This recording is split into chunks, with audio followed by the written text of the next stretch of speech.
before you, our first panel, laying out the vision. Sergio, I'll let you take it from here. Thank you. I know everybody is anxious to start listening. No, I don't have any presentation. To our panelists, I just want to briefly thank you, everyone that's here. It's been an amazing journey over the last 15 years when Mike called me into his office and said, maybe we should do something about energy, see what you can find. And we started looking at PREPA and its financial disclosures, and it was a very lonely and difficult work for many years. But I think we have managed to finally create a critical mass for the changes that are needed in Puerto Rico. Without further ado, I would like to begin our panel. My good friend for many years, we have been talking about PREPA for more years than we can care to count, Professor Luis Anibal Aviles. Please welcome him.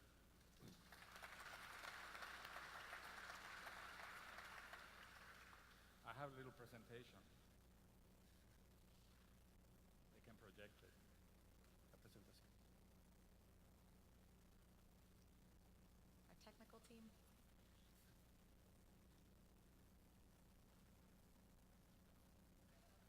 Hasta los lados. Okay, welcome. Thank you, Sergio. Thank you, Mike. Thank you, my co-panelists, for inviting me this morning. We've had this conversation. It was very lonely. It was between Sergio and I. We were in the opposing sides. When Sergio wrote his seminal paper on PREPAs in 2005, I was chairman of PREPA, and I didn't like the paper. And I called Sergio and said, I don't like what you're saying there. But after a few years, 4 long years as chairman of PREPA, I realized that Sergio was right in all points, okay? So I have a little presentation that's called Puerto Rico's Electric Energy Policy, Past, Present, and Future. I divide we've had electricity since the 19th century, so people know, we're not Indians here. We've had electricity, and believe it or not, the first electrical power generator was in the mountains of Puerto Rico, where we have the big problem now with bringing electricity. So phase 1, I call it private uncentralized production of power between 1893 and 1941.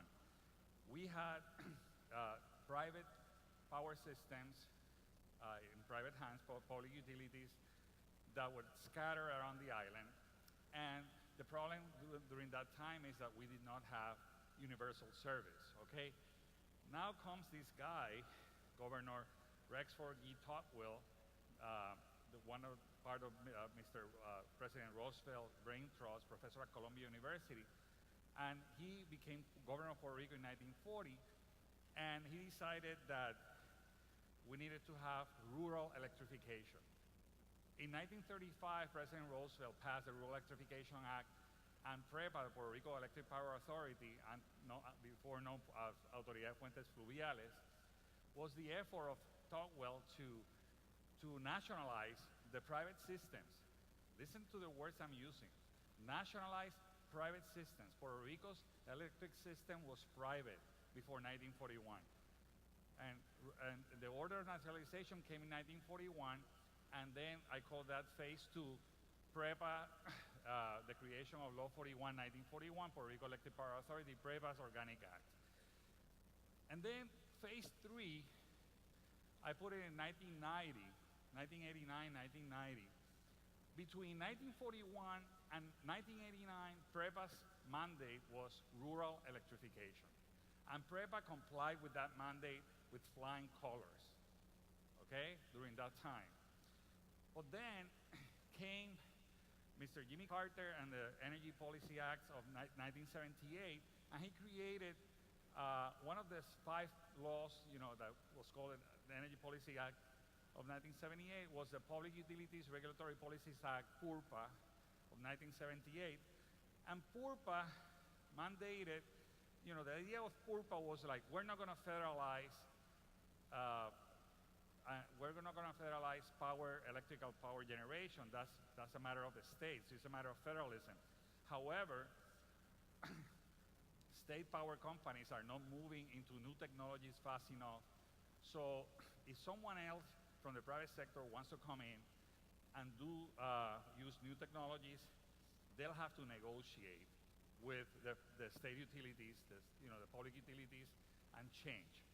So it created, out of the PERPA effort, we had the independent power producers, Ecoelectrica, that produces with natural gas, and AES, that produces with coal. That's in the early 1990s. And then in 1993, there was a Puerto Rico Energy Public Policy, an executive order from Governor Rosselló, executive order in 1993, that was a comprehensive energy policy. Not only, we're talking about electrical energy here. That policy encompassed transportation, buildings, efficiency. Energy is much more than electric energy, and I want to set that very clearly. Okay, we're talking about electric energy.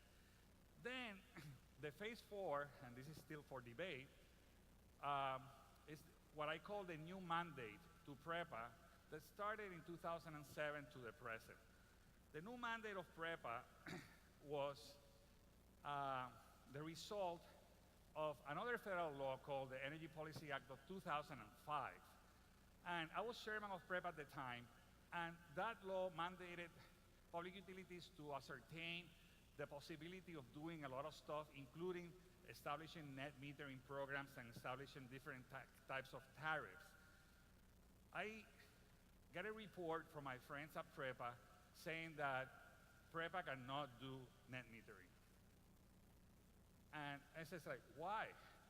And they give all these sort of technical reasons that good old monopolies give, that the system is unstable, this, that, and that.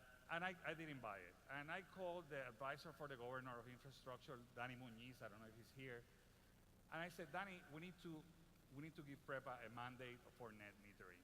And that's the first Act 114, 2007, that created Puerto Rico Electric Power Authority Net Metering Act. PREPA didn't want to do it. They said that they couldn't do it. The legislature, the government told them, you have to do it. Then the law passed. PREPA came in with their reglamento, with the rules, and in the rules, people could do net metering, but the proponents had to be individuals, homeowners or industries, and it says like, no, we need to create an industry here, and I rejected the reglamento, and I said, you have to come and allow engineers, proyectistas to do this. So I knew that the implementation of the Net Metering Act was going to be tough because the culture at PREPA was no net metering.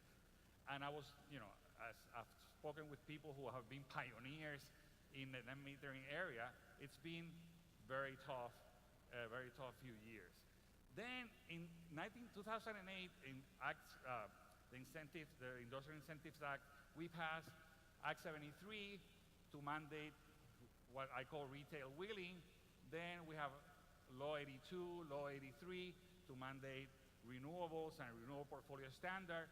Then we came Energy 1.0, I call it, Energy Reform 1.0, Law 57, 2014, that creates the Electric Energy Regulator, today called the Bureau, removes the public policy making powers from PREPA, or attempted to, creates the Electric Consumer Advocate. Then we have Act 4, that created a Hatch Act for PREPA, just get rid of the politicians from PREPA, didn't work. Then Act 22, that reforms a plethora of subsidies that were legislated in the PREPA's Organic Act. Then we came last year, Act 120, the Puerto Rico Electric Power System Transformation Act, that's essentially a term sheet for the fire sale or P3 of PREPA assets. That's a bad law. And everyone stands up and says, like, that's not a good law. So Senators Larry Selhammer and Eduardo Batia started working on what's called the Senate Project 1121, that hopefully was supposed to be law last Monday, but it's still not law. It hasn't been passed. And it's called the Puerto Rico Energy Public Policy Act. We'll talk about that today a lot. It's a broad statement of public policy principles, amendments to existing laws, additional legal teeth and resources to the Energy Bureau, and demotes OEPE, the public policy, to a program under the DEC umbrella, and I understand that the program was dismantled.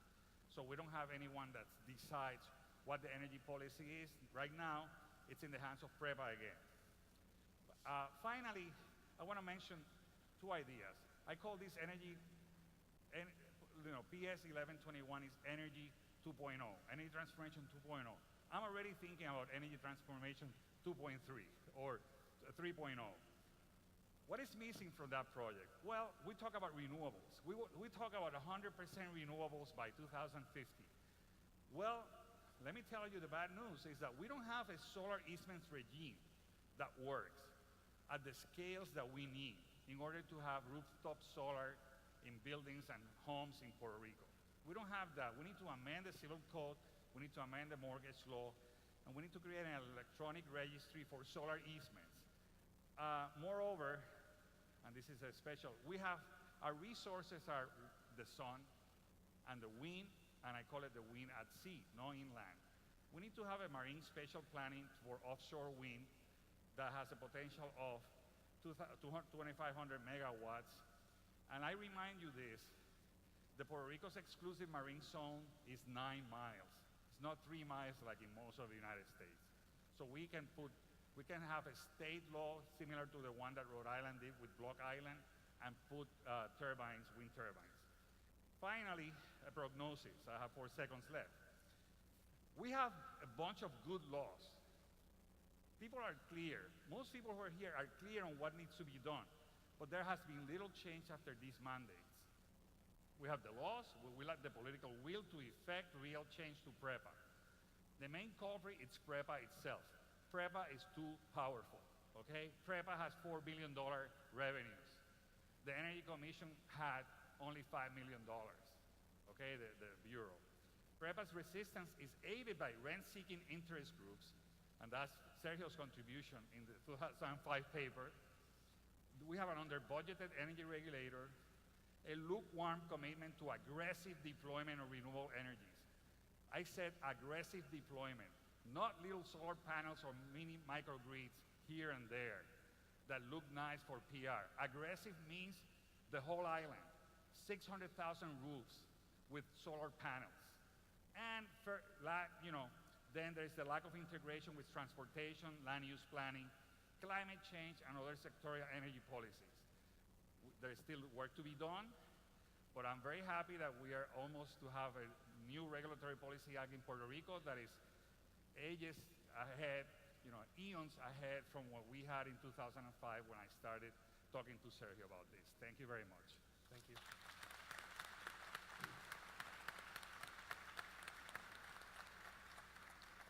Our next speaker is Mr. Ken Nemeth, Executive Director of the Southern States Energy Board, and as he has reminded me several times, he has been dealing with Puerto Rico issues since the administration of Don Luis Ferré. That's almost half a century. Welcome, Ken.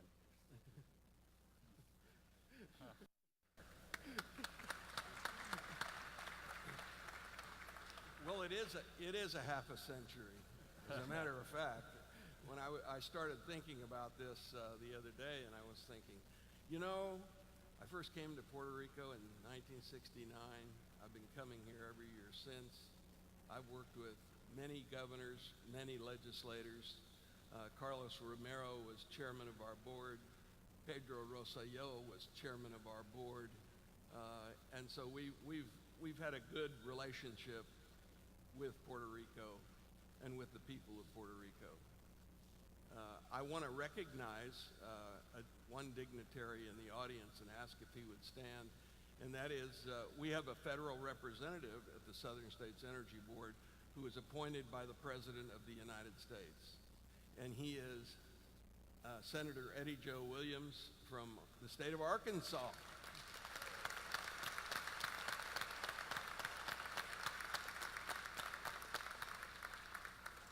So pleased to have you here. I want to talk a little bit about where we've come from. About a year ago, let's see, it was June of 2018. The governor passed or the legislature passed a bill, House Bill 1481, and in Section 9 of that bill, they asked the Southern States Energy Board to form a blue ribbon task force to look at the energy situation in Puerto Rico, to look at the energy policy, to strategize not only energy policy, but also the regulatory structure and the regulatory mechanisms in Puerto Rico. And so we did that. The governor appointed 6 people, the Senate appointed 4, the House appointed 4, and we at the Southern States Energy Board appointed 6. And so we came up with a number of things that we felt like had to be done in Puerto Rico. And I have to tell you this task force was comprised of citizens from Puerto Rico. We had some people from the mainland that came over and worked with us, who were very prominent in the energy field. But this was Puerto Ricans working for Puerto Rico. And I love that, because I love this place, and I want you to prosper, and I want you to grow.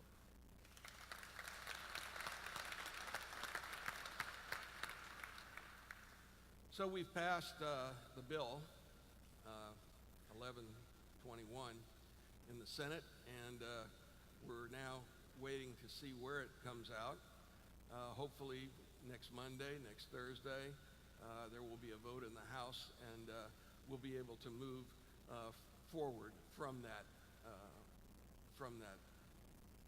bill and put it into reality. One of the things that we recommend is that Puerto Rico conduct a reliability systems analysis and modeling based on that bill. And that's important, because if you're going to have new generation, you're going to have to do a systems analysis. You're going to have to know how much power you need. You're going to have to know where you need the power. And you're going to have to know what kinds of technologies you're going to be utilizing to bring that power home. So those things are very important. One of the things our task force looked at was energy cooperatives or electric cooperatives, and thought, why doesn't Puerto Rico have these? Really should have them. They'd be good. Need to be regulated, of course, by the Energy Bureau, we believe, but we think they would be important, and they would be an important part of the island's framework.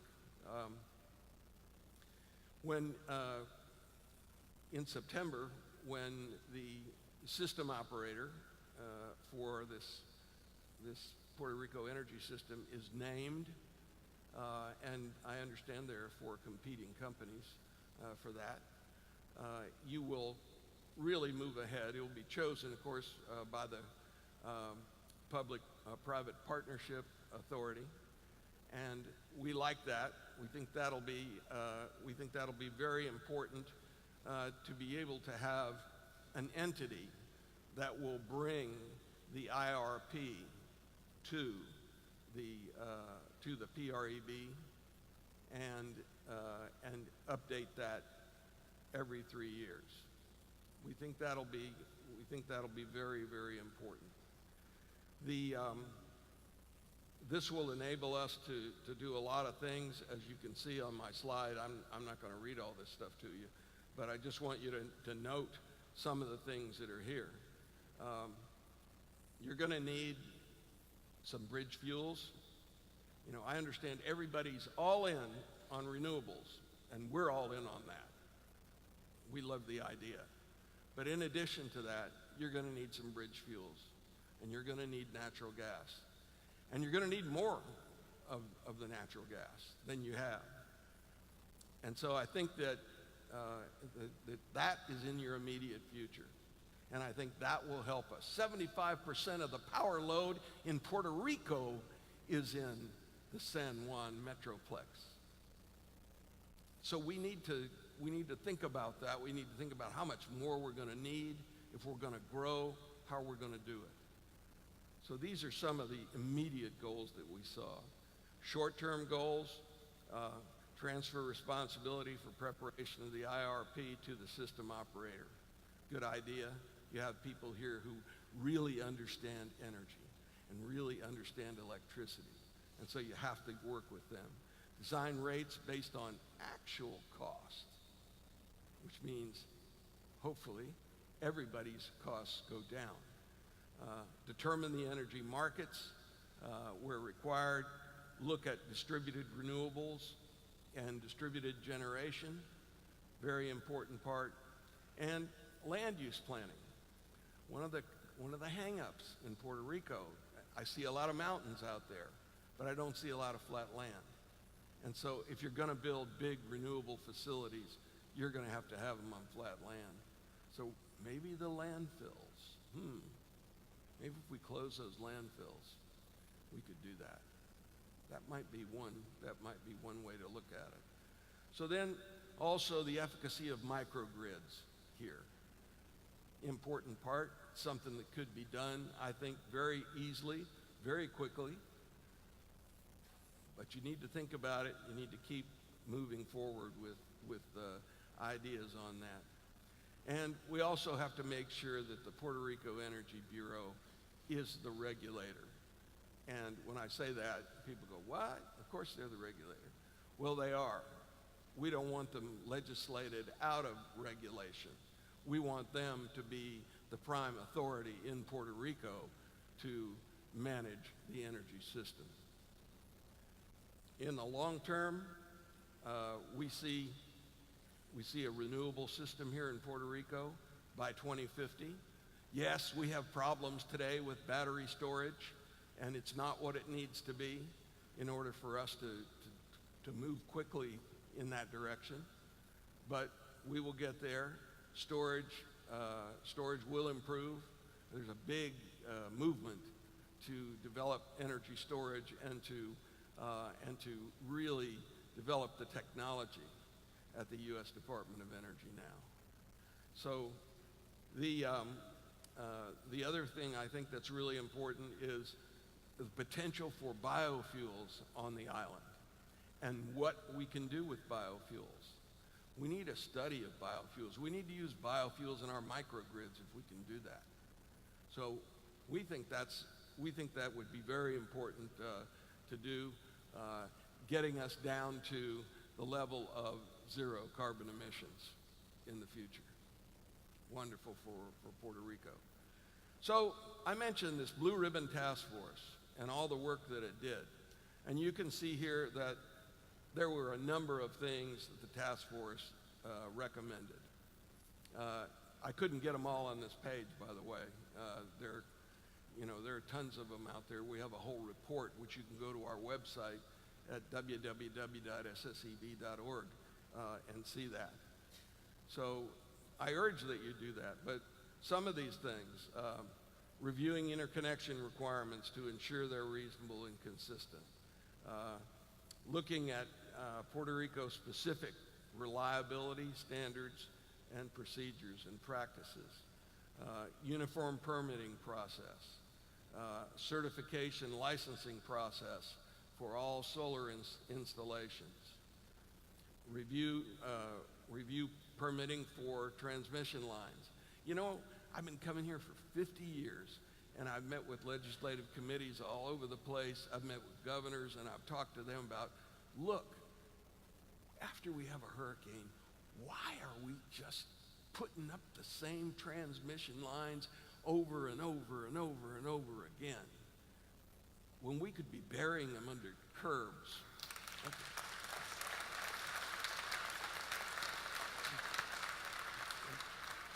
We could be burying them under curbs. We could be putting them under rights of way. We could be doing all kinds of things. But putting up the same thing over and over and over again doesn't get us to where we need to go.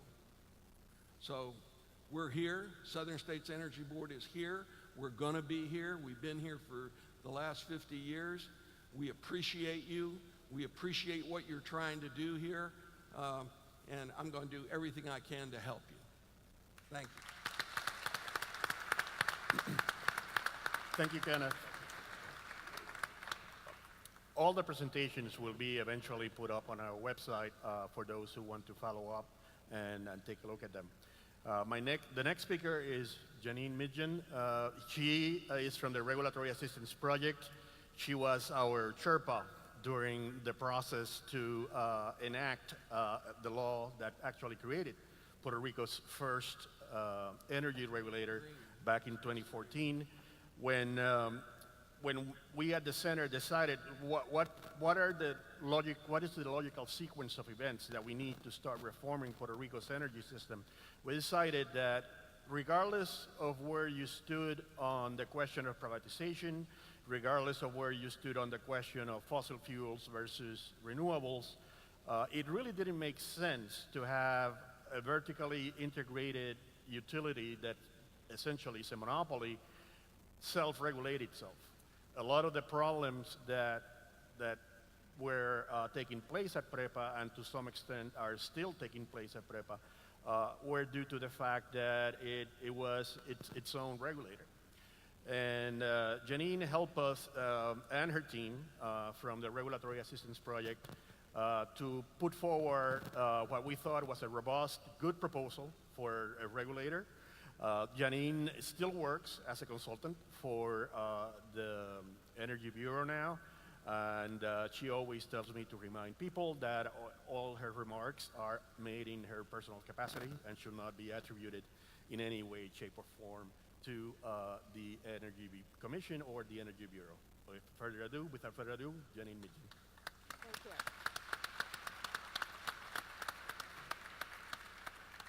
Thank you very much. I'd like to start off by thanking CNE for this marvelous conference and for inviting me to participate. I very much appreciate it.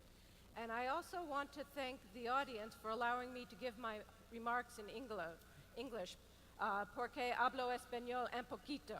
So, and I really admire that all of you are following these very technical subjects in a second language for some of you. So, Senate Bill 1121 is on the verge of passing, and it has some very laudable goals, really wonderful things in it. It talks about an energy vision that includes least cost energy supplies. It talks about reliability and resilience for the future. And it talks about the threats of climate change and the need to move in a direction of clean energy options. And those clean energy options include large-scale renewable energy. It also includes what's referred to as distributed energy resources, which consists of energy efficiency, demand response programs that customers can respond to, and distributed generation in the form of solar PV, microgrids, and industrial combined heat and power facilities. So it's a wonderful roadmap. But once you have this roadmap, you have to consider, okay, how do we get there? And that's where the role of a regulator comes in. And the Regulatory Assistance Project provides assistance to commissions and countries and governments across the world on how to implement clean energy policies. We are a nonprofit organization, and this is our mission. So we were very pleased to be able to come to Puerto Rico and work with the Puerto Rico Commission at the time from the inception of Act 57, and we continue to advise the Commission, and as has been stated, my views are my own. So you have this wonderful objective, but the question is, how do we get there? And so it takes two very important pieces to get us to where we need to go. One is to reform the utility and to change the whole mindset of how the utility thinks about its business. And this is going on across the United States in what's referred to as performance-based regulation. The second piece is to change the way customers interact. And Puerto Rico has, with the utility, and Puerto Rico has from the horrible tragedy of Hurricane Maria comes an opportunity to rebuild the grid to be not a one-way communication system where the utility is providing power to the customer and the customer takes it and pays the rate, but to one that's more interactive, where the customer can participate in how they use electricity through rate designs, time of use rates, where they're paying based upon the actual cost of the electricity at the time it's delivered, through energy efficiency in their homes and businesses to reduce their usage and thereby conserve resources, and to installing, for the average residential customer, a PV system whereby they can sell excess power back to the grid and provide the grid with power.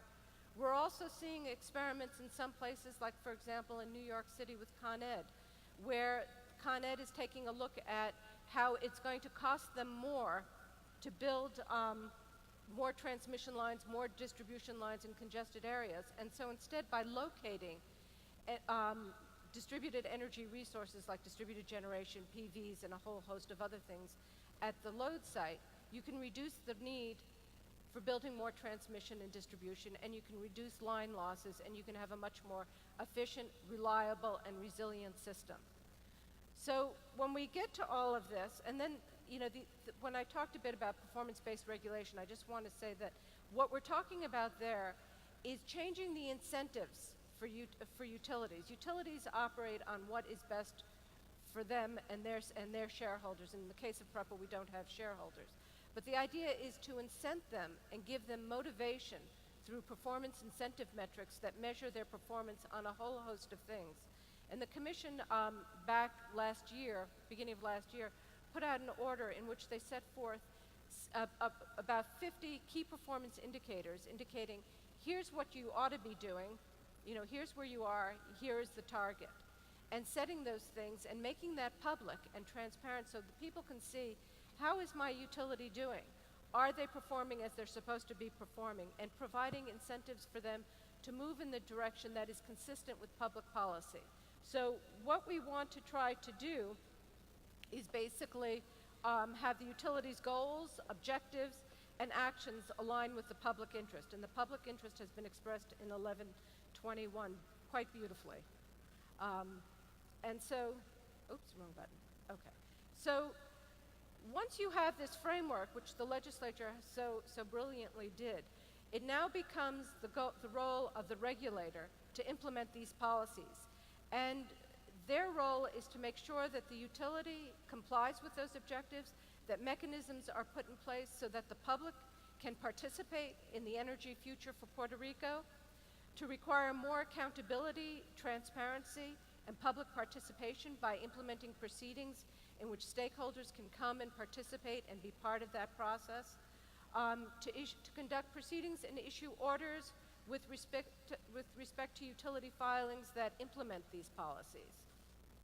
And also the regulator needs to set forth regulations and rules that guide the utility as to what is it they need to file. For example, in the IRP rules, here's the information you need to file, here's what we need to find out, here are the model runs, here are all the scenarios, here's what you need to do. And we've done that with the IRP rules. It's been done also with the microgrid rules. And the regulator should be in a position to lead and not just be reactive to what the utility is doing. We need regulators, and I think you'll find this with the Energy Bureau. They are leading to try to implement the vision set forth by the legislature. The regulator also serves another very valuable function. They are the repository for what is going on energy issues in their jurisdiction. So here, Puerto Rico. They can be advisors to legislators, to the governor, to other stakeholders, other government officials in terms of what is happening and what their recommendations are, because they're reviewing all of the filings, all of the information. They are the go-to experts, and in many, many jurisdictions, whenever the legislature is considering any kind of action on energy issues, the first people they go to are the commissions to hear what they know and to ask their questions. So they are a source of counsel and assistance. The more tools the regulator is granted, the more effectively they can carry out their duties. So legislation should be open and broad to give the Commission the opportunity to do what it needs to do. Because even as you pass legislation, things are going to come up that nobody imagined. This industry is evolving and changing so much from when I first started out in it, too many years ago to mention. But it is changing. There are new technologies, there's new customer interest, there's much more concern over climate issues, which were expressed in that legislation. And so the Commission has to be able to be flexible and respond to those changes and and lead to get us to the goals that you want for Puerto Rico. So in that light, the Commission has taken a number of actions. First, they've put together integrated resource planning rules and the first integrated resource planning order that came out last year. The rules were then revised because the first set were emergency to get the whole process started.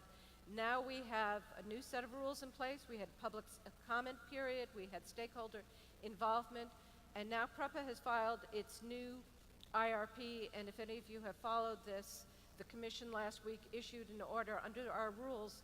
The Commission has 30 days to review the filing for compliance, and the Commission rejected PREPA's IRP filing, saying it did not comply with the rules and the mandates under the law. So PREPA will need to refile something. We've also implemented recently wheeling rules, and I want to make a note for everybody out there. It's open for comment. Comments are due April 1st. We want to hear from you. This is a public process, and getting comments back from the public will only make the rules better and stronger. So please, please file comments. And we will be reviewing that, and then the Commission will issue a final rule. Once those rules come out, what those rules will do will initially, as proposed, will allow industrial customers to engage in customer choice and pick other options. And eventually it will go to commercial and residential. So we're starting with industrial to see how it works, and then it will probably move on.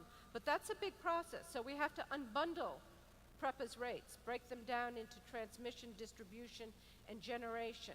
And that's going to be another proceeding, which will be open to the public with the opportunity for public to intervene, to provide testimony, to provide comments.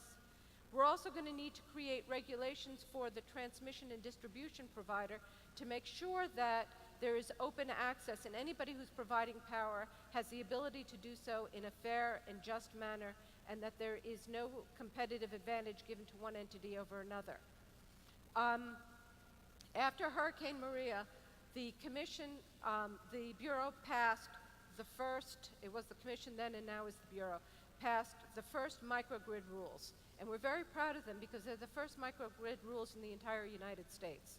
So those were put together in rapid speed. The Bureau worked very, very hard on it.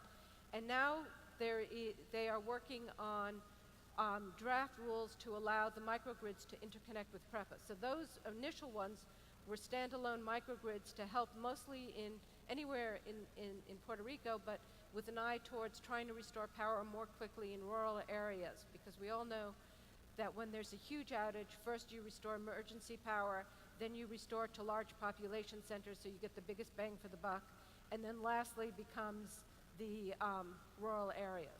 So this is going to be a big help to them.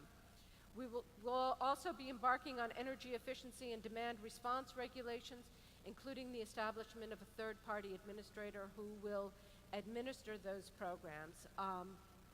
It will not be PREPA, but a third-party entity that has a lot of expertise in this area and has done this in other areas.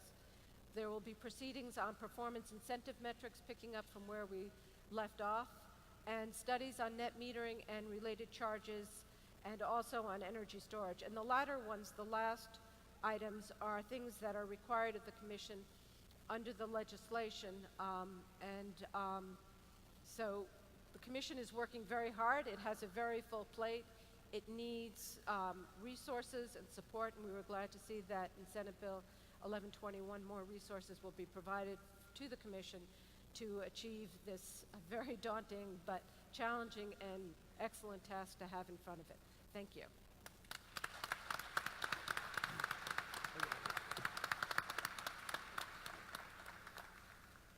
One of the issues that inevitably comes up when you're doing research on Puerto Rico or about Puerto Rico is, what is the appropriate benchmark? What should we be comparing ourselves with or to? Some people prefer to compare Puerto Rico with the mainland states. Some people prefer Puerto Rico be compared with international jurisdictions. In the case of energy, one of the jurisdictions we keep hearing a lot is you really should look at Hawaii, which is perhaps the most comparable case to Puerto Rico, Although you can also make the case for other Caribbean islands. And later today, we will have somebody from the Rocky Mountain Institute to talk about the experience with energy in the Caribbean. Our next speaker is Mr. David Bissell. He's the president and CEO of the Kauai Island Utility Cooperative, and he will be talking to us about his experience with first managing a co-op and second integrating renewables. Mr. Bissell?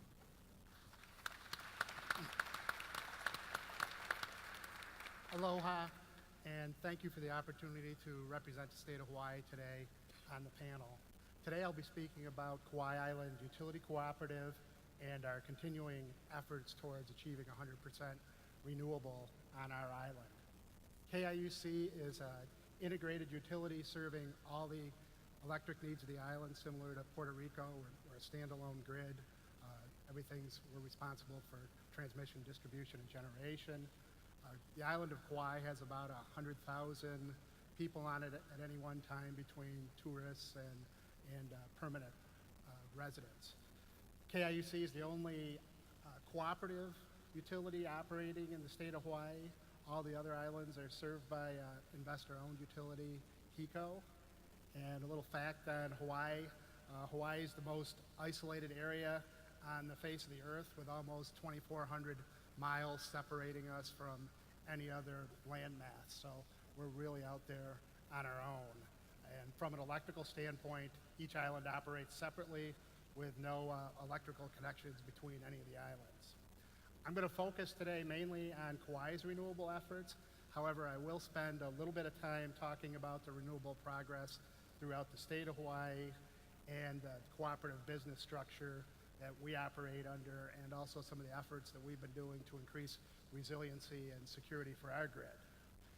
In 2015, Hawaii was the first state to pass a law mandating 100% renewable with an achievement date of 2045. And this year, Hawaii's utilities need to be at 15% renewable, and we need to reach 30% by 2020. As I look at this great crowd here today, it does remind me of where Hawaii was 5 or 6 years ago, when we used to have conferences and they'd be packed like this. Crowds are going down now, which I think is a sign of our achievement, but it's great to see such interest. And on Kauai, we had a head start as a cooperative. Our board of directors back in 2008 set a strategic target of reaching 50% renewable by 2023. And when we set that target in 2008, we had a total of 8% renewable on our island. All our other energy was coming from oil.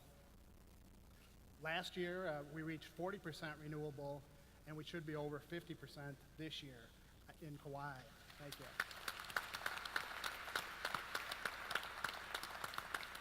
Overall, in the state of Hawaii in 2018, we reached about 27% renewable. So you can see, as a state, we've made significant progress since 2011, when the state was about 12%. Going to shift gears a little bit now and talk about cooperatives. CEO of the only co-op in the state, I like to talk about our business model and how we're a little bit different. Cooperatives are nonprofit, typically tax exempt, and are governed by an elected board of directors. Each customer within our service territory, everybody that has an electric account, can be a member of the cooperative and gets a vote for our elected directors. And cooperative members ultimately share in any of the excess earnings that our co-op makes. It gets distributed back to them, oftentimes in the cash in the form of a check. And while execution of strategy is the ultimate success measure for any enterprise, I do believe that our cooperative structure has helped us by really tying in with our consumers and what they want, and helped us make our transformation more successful and faster. Our members, the people of Kauai, wanted a sustainable electric company, and our elected board clearly understood the desire. They set a long-term goal to transition away from fossil fuels, and have hired a strong team to make the goal happen. Our cooperative structure has allowed KIUC to overcome many of the disadvantages of being a small company in an industry that rewards huge scale. We are able to access low-cost capital from the federal government through Rural Utilities Service. It's a division of the U.S. Department of Agriculture. And we also have two cooperative banks, CFC and CoBank, which provide attractive financing for us. Together, these organizations have funded KIUC from acquisition when we were 100% debt financed back in 2002 through all our renewable projects. And we have a weighted average cost of debt today at 2.7%, which is competitive or better than you'd see in any of the large utilities out there. Overall, in the cooperative nation, there's 900 electric co-ops operating in 47 states. Together, we serve about 19 million homes and businesses. Electric co-ops are also very active operating internationally. One good example is the Philippines, where 119 cooperatives serve over 50 million people. Many electric co-ops in the U.S. got their start bringing electricity to rural areas in the early 1940s. And since then, many of the rural areas have been transitioned into becoming suburban. And today, there's large electric cooperatives with over 100,000 members outside many cities.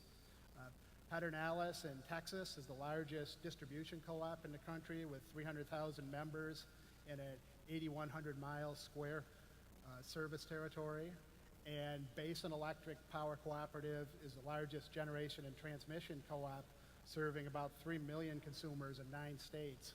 Basin has $7.5 billion in assets, and it really demonstrates the size possibilities that electric cooperatives can be. They can go all the way down from very small to very large.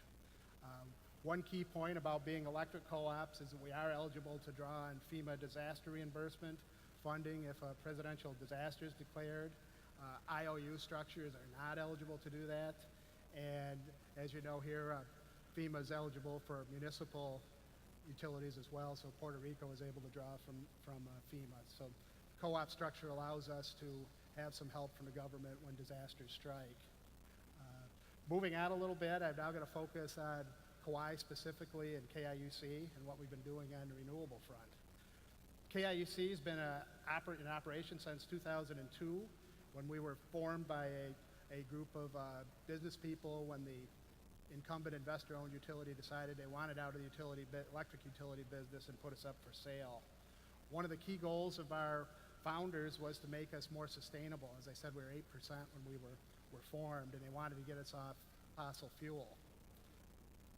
In 2019, as I said, we're 50%, so we've made it halfway to our founders' goals in about 16 years. We have a very nice mix of solar, biomass, and hydro-based generation on our island, and are routinely reaching over 90% renewable on sunny days during periods of time. In fact, a few weeks ago, we ran our entire grid for almost an hour on 100% renewable. We also have 2 large dispatchable solar projects online, one from Tesla and one from AES, and we've got a third in construction. The Tesla dispatchable solar project was the first utility-scale dispatchable solar project in the world when it came online in 2017, and that was because we were running out of load during the daytime. We had too much renewables on, so we had to transition it and be able to move it to nighttime periods. And the second one that is going into commercial operation as I speak is the AES project, which is today the world's largest deployed dispatchable solar project with 20 megawatts of energy, and we can store that for 5 hours, so all the output from the field. So overall, Kauai's small size, abundant natural resources, and an innovative cooperatively run utility make our island a perfect place to invent a utility of the future. We offer clean, reliable, and economic renewable energy to our residents. A couple facts: in 2017, Kauai had about twice the PV penetration level as measured by percentage of solar online to system peak than any other Hawaii utility and other high-profile areas such as California and Germany. And since then, our solar generation has increased substantially. In 2018, KIUC had the highest level of energy storage of any utility in the country, according to the Smart Energy Power Alliance. We expect to reach 55% renewable this year, 60% in 2020, and we also expect that our high amount of batteries will make our grid more reliable and secure.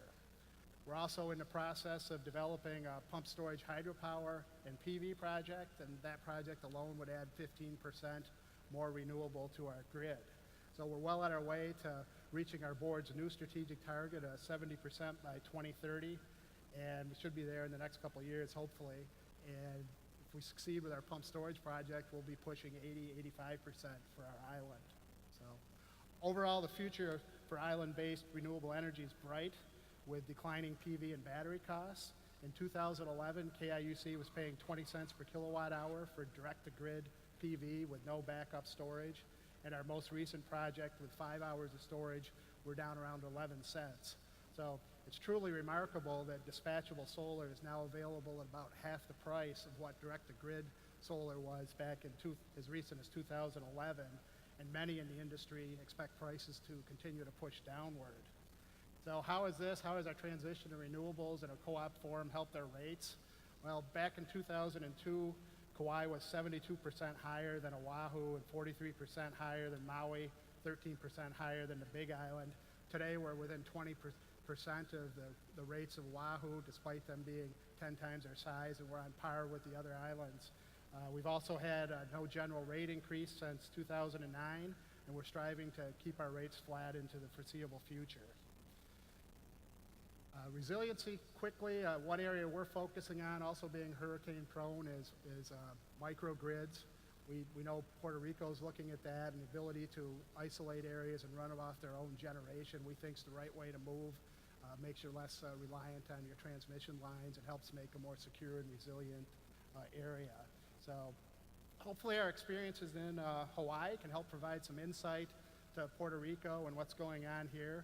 You guys have gone through incredibly tough times over the past couple of years, but there's a great deal of opportunity, and the energy sector is an area that can be improved, that can make the island's economy better and really help all the people and businesses on the island. So thank you so much for being here today. Greatly enjoyed the trip, and aloha.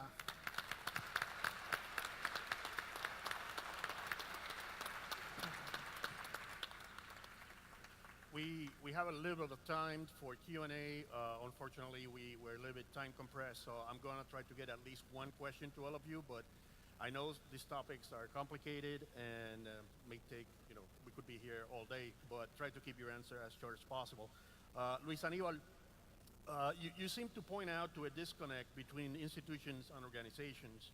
For people that are not familiar with the work of Douglas North, who's a Nobel Prize winner economist, institutions are basically the rules, the laws, regulations, also norms, both formal and informal, that govern, social interaction. The organizations are essentially the players. You think about a team metaphor. In baseball, the rules are 3 strikes and you're out. The organizations are the team players. The government is the umpire, who's supposed to be neutral and make sure that regulation is enforced.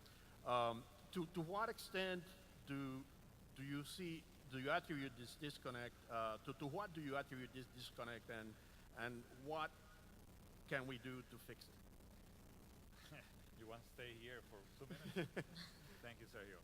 If you remember my first graph, between 1941 and 1990, Puerto Ricans forgot about electricity. We just paid our bill and turned on the lights. That's it. No one thought about electricity in academia, in the industry. Power was cheap. Oil was cheap, and essentially we stopped thinking about. Only PREPA thought about, and PREPA's engineers thought about how to produce power in a least costly way. Not the other way around.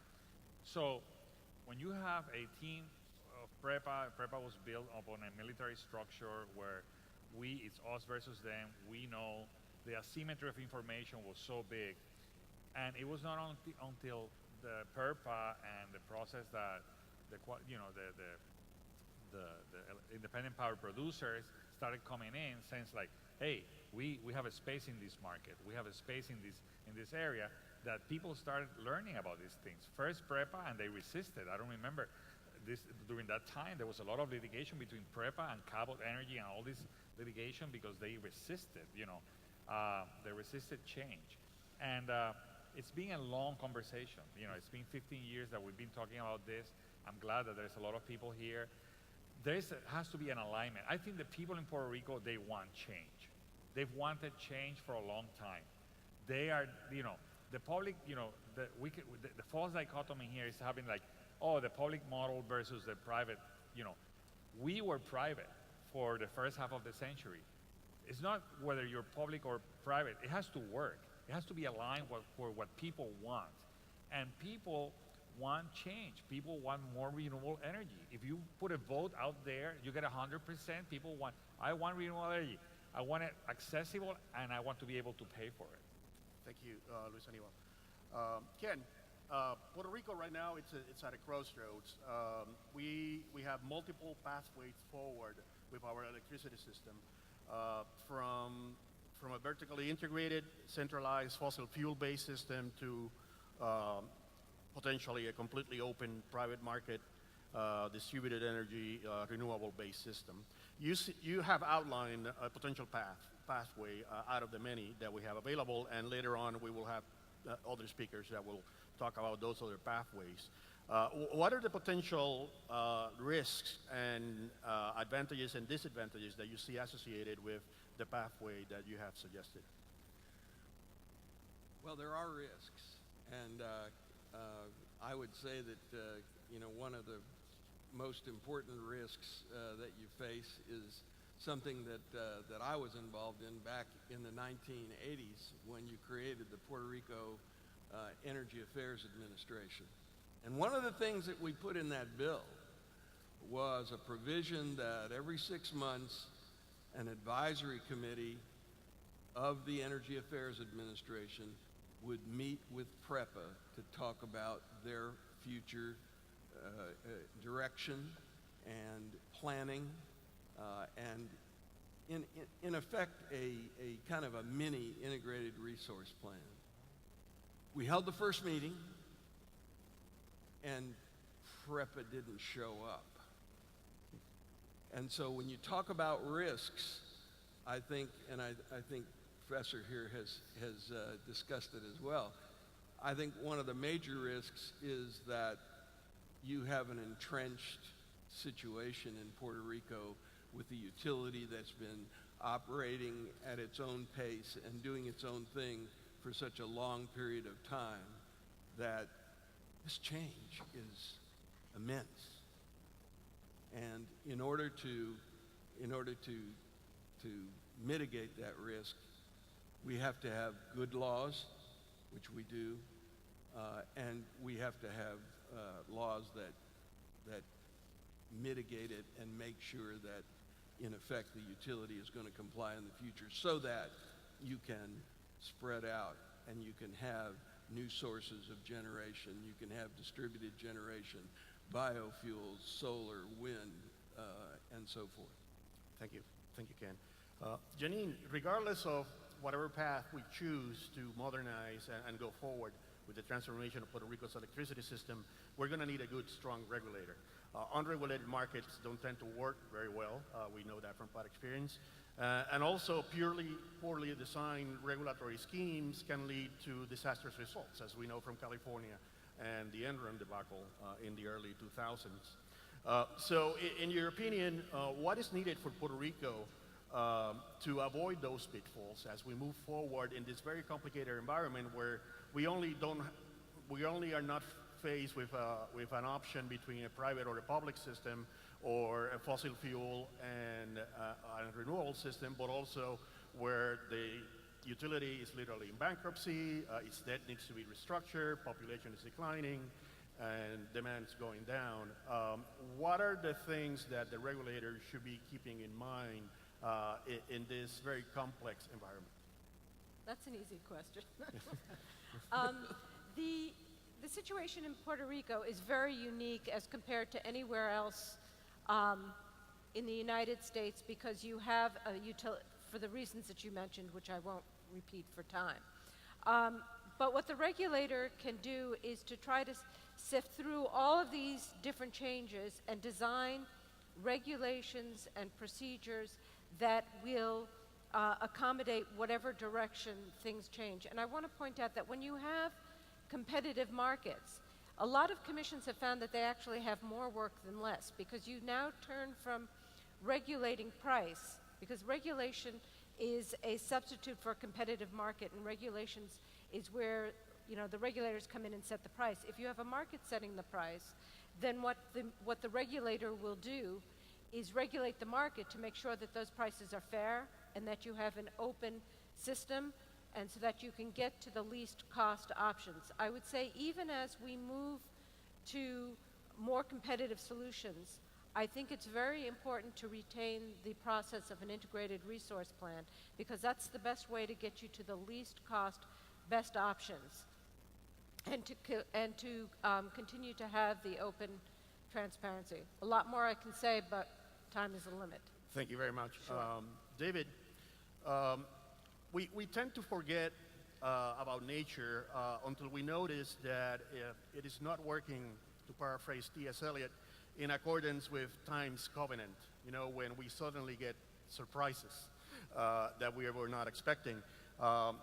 And before I ask you a question about renewables, we're going to be talking later on about climate change, but I want to start drawing the connection between the need to move to renewables and climate change. Briefly, this is from T.S. Eliot's Four Quartets. There are flood and drought over the eyes and in the mouth, dead water and dead sand contending for the upper hand. The parched, eviscerated soil gapes at the vanity of toil, laughs without mirth. This is the death of the earth. Water and fire succeed, the town, the pasture, and the weed. Water and fire deride the sacrifice that we denied. Water and fire shall rot the marred foundations we forgot. Of sanctuary and choir, this is the death of water and fire. So, in your experience, moving to renewables, what are the challenges that Hawaii is facing as an island, not only implementing renewables, but to deal with nature's wrath in light of what we can expect of climate change? A couple things. One of the biggest challenges, and it certainly applies here, is you have to have your financial house in order. You have to be able to attract capital either from the market for you to develop projects yourself, or you have to be reliable and have a credit situation that investors will be able to come in and develop cost-effective projects. We had to do that at our cooperative. We started with 0 equity. We've built up to 30% equity. So I think that's the number one challenge is financially you have to be sound to attract the capital to bring in the renewable technologies, whatever they may be. And I say whatever they may be because they change. And each island in Hawaii has different profiles. We can't do wind, for example, on Kauai because of endangered birds. Other islands have geothermal resources that we don't have. And you really have to, particularly in a large populated area like Puerto Rico, you have to look at all the options and be able to attract any renewable that makes sense. And what makes sense today is going to change 5 years, 10 years down the road.